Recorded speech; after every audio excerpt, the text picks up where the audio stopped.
The Edmonton Oilers have what it takes to become the conference champions, but do they have what it takes to become the Stanley Cup champions? Let's look back on the series against the Vegas Golden Knights. Did they really deserve that win? What they needed was a goaltender that performed. In the final 2 games, Skinner played like he has never played before. I believe he shut them out the final 2 games, which is exactly what they needed to beat the Vegas Golden Knights. Now, the one thing I have to ask is, do we think if they make the conference champions, that Skinner can shut out the other team in a couple games in the Stanley Cup Finals? I don't think so. Nope, absolutely not. Skinner, I don't think is going to make another shutout this entire time. But he might remain his form like he had before, like last year. Remember, he got pulled last year for a whole series pretty much, and then there was they got put him back in. And he was on fire, right? On fire all the way right to Game 7 of the Florida Panthers in the Stanley Cup Finals. So I have a feeling it's going to be another Stuart Skinner like that.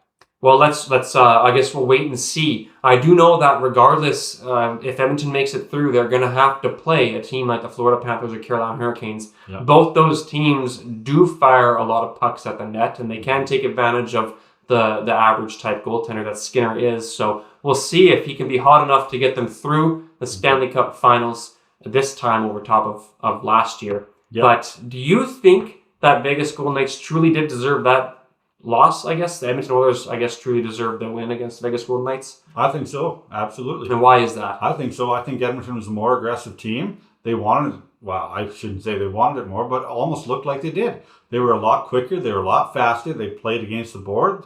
They're on the own defensive end. The Vegas couldn't come up with the puck. They couldn't at all, right? Nurse played well, right? They were quick at getting out of their own zone, and once they dug in deep into the corners on the offensive zone, they always won their battles in the corners. That was one thing I really seen about how they kind of handled that zone, right? Mm-hmm. They got depth from all four lines, which is crucial in this. It's unheard of for Edmonton Oilers too. Well, not in these playoffs. Depends who you ask. Depends who you ask, right? But not in this playoffs. Look at the first couple of games with the Vegas Golden Knights. They are not Vegas Golden, but LA Kings. Okay. LA Kings. They were flat. They found their game since then. And you've got contributions from every single line now, right? And that's what happened to the Vegas Seagers, and I think that's a reason why they came out. Really quick, do you think Edmonton Oilers is going to win the Stanley Cup, and how many games in the final series? If they play Carolina, yes. If they play Florida, no. How many games? 7. 7? I'd have to agree. Let me know what you think. See ya.